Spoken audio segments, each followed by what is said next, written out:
Hello everyone, Tina here. I hope you're having a wonderful day. Thank you so much for joining me. Today we're going to create a card using the Spellbinders Glimmer Kit of the month for August 2021. This month's Glimmer Kit is so pretty. It's called the Hex Floral, and then you get a beautiful bright pink foil in the kit, your foil kit this month. We're going to jump in and create a card, but the nice thing about your Glimmer Kit, if you're a multi-kit subscriber and get the Clear Stamp of the Month Club Kit, you can color in one of the floral images in this set. And then your hexagons will match with your die clubs. So that's pretty neat how they can interchange. We're not going to use the pink foil today. We're going to bring in some polished brass. I want to keep it really soft. And then we're also going to try... I've been wanting to try this, but it's been sold out for so long. It's back in stock, but this is the Glimmer Specialty Cardstock. I think this is a game changer. I think it's going to be fabulous. It creates foiling that's just beautiful every time. And the neat thing about this paper, it's a synthetic paper. The neat thing about this is it's like Yupo paper. So if you have alcohol inks, you could actually use this Glimmer Specialty paper for your alcohol inks, which is really nice. I'm just going to go ahead and quarter some sheets, and we're going to foil with them. Now this is white, but it's a creamy white. The card bases that I use are like a stark bright white, and so I'm going to bring in a different cardstock for my card bases today. My Cougar Digital is the cardstock that I normally use, and again it's bright white. I'm going to show you a comparison here. So you can see it's against it. You can definitely see the two-tone, but I'm bringing in Spellbinders Snowdrift cardstock. This is a white cardstock, and it's almost the perfect color. It's if you guys have a use Nina cardstock for card bases, it's about the same color as the Glimmer Specialty Cardstock, so it would coordinate with that beautifully too. I'm going to go ahead and create my card base with a Snowdrift. We'll just top folding card bases so they're ready to go. Now I have my Glimmer machine heating off to the side. It's ready to go. We are going to grab the floral and the hexagon. The floral that we're taking is the same floral that's in our Clear Stamp of the Month Club Kit. And then there's another larger swag type floral in your Glimmer Plate set. So there's two beautiful florals. Again, we're not using the bright pink foil that came with the kit this month. If you have been a Glimmer Kit subscriber, you know how many foils you have. And I think the polished brass is just a real soft for the coloring that we're going to do today. I didn't want to create a pink outline for my floral projects today, so I'm bringing in the polished brass. I'm using my quick trimmer to go ahead and trim down some foil, and then we'll go ahead and build our little foil sandwich. You always put your Glimmer plate face up, foil face down, add your cardstock, and then your shims. You get a plastic shim, a top plate, and then I have a couple pieces of cardstock. Now I didn't adjust my shim. Normally when I foil, I use my Cougar Digital, which is a very heavy weight. It's about 120-pound cardstock. So that is what my shims are used to. So I wanted to know if it was going to foil with my shims that I have. So we're going to do a little test here. I might have to adjust my shim or take them out to foil. I'm going to trim down a few more pieces of my polished brass. We're going to foil 3 of the florals and 3 hexagons. We're only going to use 2 for our project, but I wanted to see what the Glimmer Specialty Cardstock does. So we're going to use a couple different mediums to color in our florals. So let's take a look. And it foils so nice. You might need a craft tool to lift your foil from I kept wanting to call it Yupo paper, but you want to use your craft tool to pick up your foil from your Glimmer Specialty Cardstock. And you guys, it just foils so nice. A few areas do have excess foiling, so we're going to put I don't think I would use a sand eraser on this real smooth cardstock. I'm going to just use a regular eraser and see if it will remove the excess foiling. Now, I didn't want to waste my cardstock, so I ended up trimming it in half. This way I can use 2 for each side of my half piece of the cardstock that I'm using. So we're good to go. We have 3 pieces that all foiled up, and you know what, guys, they foiled so nice with ease. Usually, sometimes I have overfoiling, and I have to clean it up a lot or just refoil, and these just foiled so nice. Even the fine detail lines of the hexagon foiled really nice. Now I'm just using this is my gummy eraser that I use to remove my adhesive, and it just removes the excess foiling beautifully. All I do is rub the eraser over the paper and it just comes up, and I don't have to worry about fading the foil or anything.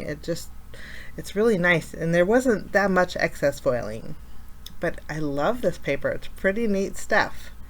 I'm going to go ahead and die cut out all my hexagons first. We're just going to use these for accent points. Now there is a sentiment in the stamp set, or not stamp set, the Glimmer Plate set, and it says have a great day.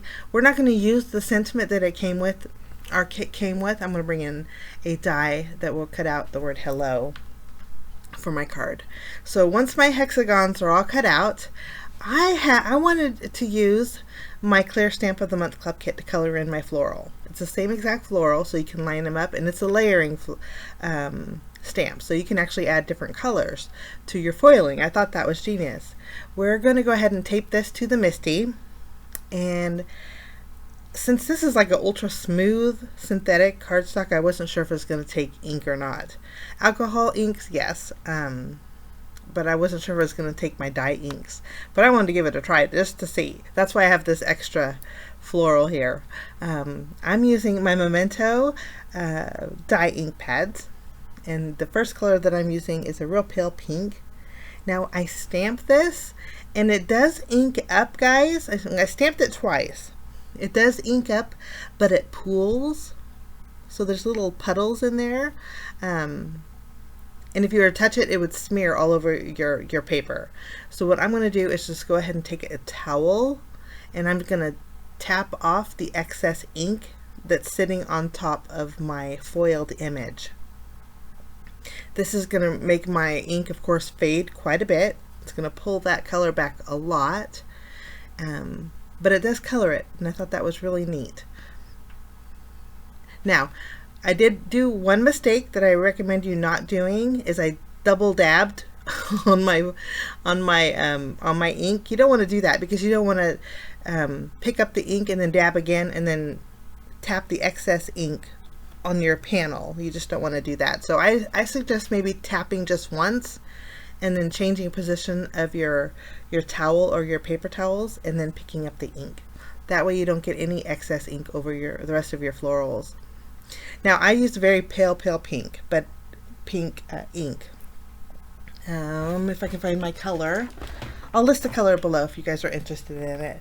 But I'm going to do a darker ink for the second layer, and you can see when I pick it up how much ink is sitting on top of that paper. You can actually see it on my towel. So I'm going to do the same thing to my other florals, again using my slightly darker ink. And then there are some clover looking flowers in this image. You can color those into their stamped images for those. So I chose a green. This is Pear Tart ink.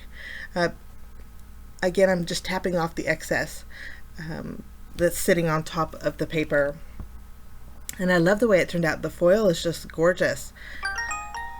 And I'm sorry about my phone, but I am excited about this. So you can use dye inks, you just got to lift up the excess ink, that's all.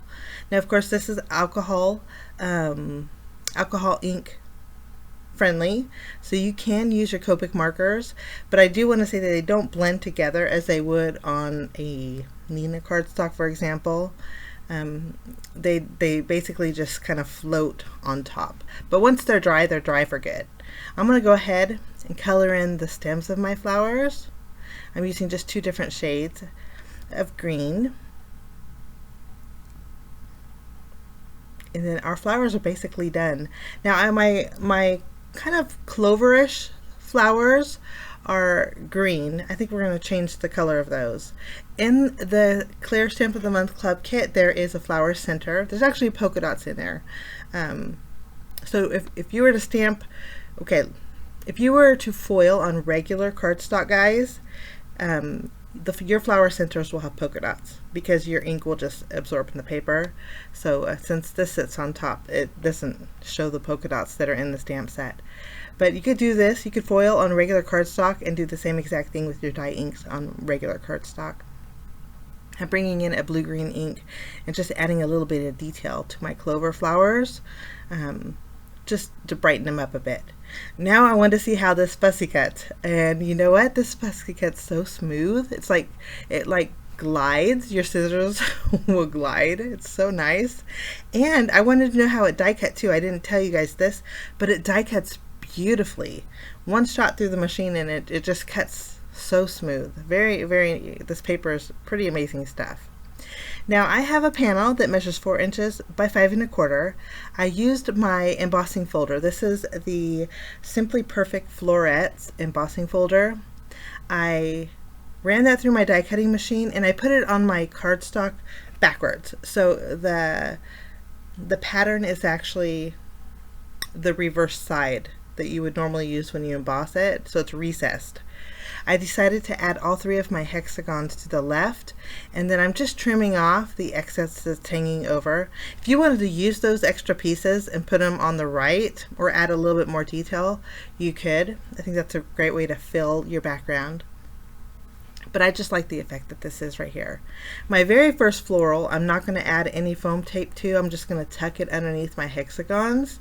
And then the very top floral that's on top of the hexagons, I'm going to pop up with foam adhesive.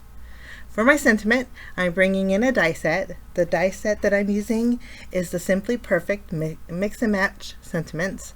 I chose the word hello, and I'm going to die cut it out with Spellbinders gold cardstock, the gold mirror cardstock. It die cuts beautifully. I'm going to go ahead and adhere this to the bottom of my embossed area, a little bit towards the middle.